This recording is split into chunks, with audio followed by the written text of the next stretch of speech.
artists, inspiration comes from everywhere, but particularly for me, it comes from the natural world and what I see out in the bush.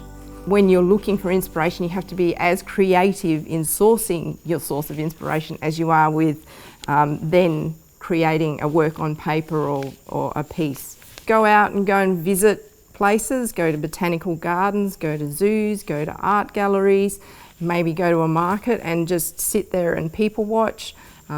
Go to the beach or somewhere nice if you're into landscapes.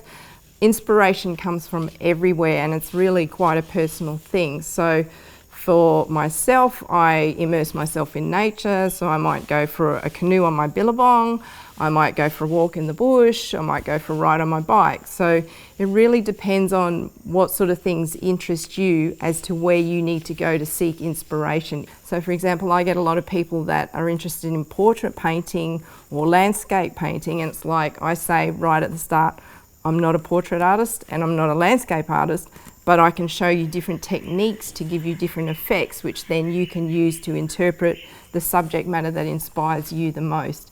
In my workshops, I also teach about composition and the use of colour. So that is all applicable to painting portraits and landscapes as well. Please join me for this workshop series, and it's an introduction to watercolour, so anybody can try this. It's not for professionals, it's to get you excited and motivated and actually dabbling with watercolour, because it all begins with picking up the brush and putting it to paper. Thanks for watching.